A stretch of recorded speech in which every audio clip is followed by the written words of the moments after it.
ہم آغاز کریں تو کہاں سے کریں، ہم دین کی طرف آئیں تو کہاں سے آئیں؟ تو حاضرین محترم عزیزان گرامی، اس کی بہترین شروعات جو ہے وہ نماز ہے۔ اور نمازوں میں بھی پنج وقتہ نمازوں میں بھی خاص طور پر فجر کی نماز اگر ہم اپنے آپ کو بدلنا چاہتے ہیں، صحیح معنی میں اپنے آپ کو ہم مسلمان بنانا چاہتے ہیں، تو آج سے یہ کوشش کریں کہ جس طرح ہم جمعہ میں پابندی سے وقت نکال کر کہیں بھی رہیں، کسی بھی حالت میں رہیں، کہیں نہ کہیں کسی مسجد میں پہنچ جاتے ہیں تاکہ ہم نماز جمعہ ادا کریں، ایسا ہی اہتمام اگر ہم فجر کے لیے کرنا شروع کر دیں تو انشاءاللہ اس کے بعد آپ دیکھیں گے کہ دھیرے دھیرے آپ کے لیے دین پر عمل کرنا آسان ہو جائے گا، اور اللہ پاک اپنی رحمت کے دروازے کھولے گا، اور اس طرح کیا ہے آپ کو مذہب اسلام کی برکتیں جو ہیں حقیقت میں جو ملنا چاہیے مسلمانوں کو، جس سے ہمارے اسلاف آشنا تھے، ان کی زندگیاں اس برکتوں کے احاطے میں گزری ہیں، ہمیں بھی وہ برکتیں مل سکتی ہیں۔ آغاز کہاں سے کریں؟ فجر سے کریں، کیونکہ یہ پہلا مرحلہ ہے۔ یہاں سے جب بندہ ناکام ہوتا ہے تو پھر باقی سارا دن جو ہے وہ شیطان کے زیر اثر چلا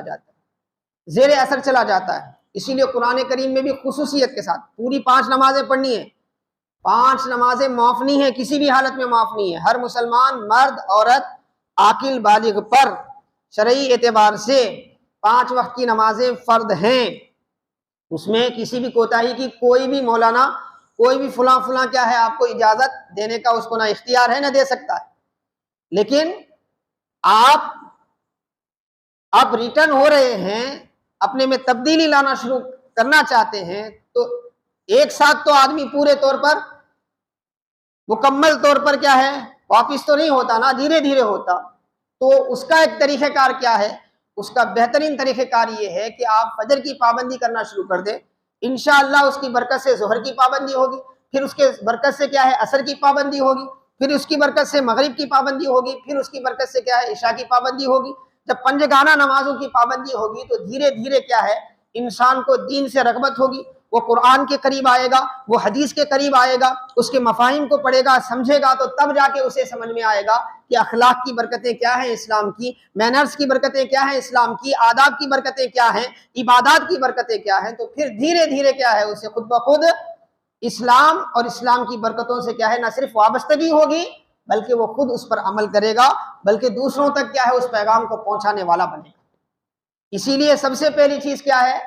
نماز فجر کا، خاص طور پہ نوجوان جو ہے وہ نماز فجر کا اہتمام کرے۔ ہماری مسجدوں میں عام طور پہ جمعہ میں کثیر تعداد میں افراد ہوتے ہیں، لیکن فجر کی نمازوں میں مخصوص ہر مسجد میں آپ جا کر دیکھیں مخصوص چند عمر رسیدہ افراد ہوتے ہیں، الا ماشاء اللہ نوجوانوں کی تو بہت کمی ہوتی ہے، کیونکہ ہمارے پاس فجر کی نماز کی اہمیت ہی نہیں، جبکہ قرآن و حدیث میں اور صحابہ کی زندگی میں ہم دیکھتے ہیں تو بے انتہا کیا ہے ان کے پاس فجر کی نماز کی اہمیت تھی، بے انتہا۔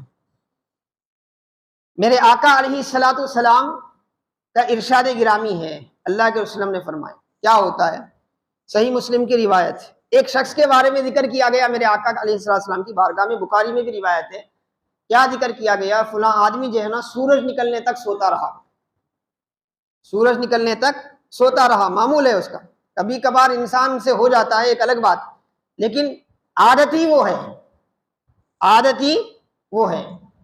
اب سورج نکلنے تک سوتا رہا۔ آج ہمارے معاشرے میں دیکھیں آپ 12 بجے تک آپ اپنے گھر میں بیٹھے، 12 بجے کے بعد باہر نکلے، آپ سارے مسلمانوں کی گلیوں میں جتنے کٹے ہیں، جتنے بیٹھنے کے مقامات ہیں، آپ کو ہمارے مستقبل کے اسلام کے مانے ہوئے لوگ کیا ہے وہاں بیٹھے ہوئے نظر آئیں گے، اور 12 بجے تک کیا ہے وہ 12، 1، 2 بجے تک کیا ہے وہ بیٹھے ہوئے ہوں گے، اور آج تو فون کا زمانہ ہے، فون میں مشغول ہوں گے، ایک ساتھ رہ کے بھی ایک ساتھ نہیں رہیں گے، اور اس کے بعد ان کو صبح میں آپ تلاش کریں 10 بجے تک آپ کو وہ نہیں ملیں گے، صبح 10 بجے تک نہیں ملیں گے۔ اب اس حدیث پاک میں ہمیں کیا سمجھایا جا رہا ہے؟ دیکھیں اللہ کے رسول کے سامنے ایک شخص کے بارے میں ذکر کیا گیا، ایک مسلمان کے بارے میں، سورج چڑھتے تک کیا ہے سوتا رہا ہو، تو آقا علیہ السلام نے کیا فرمایا؟ ذاکا بال فی اذنہ الشیطان، فرمایا یہ وہ بندہ ہے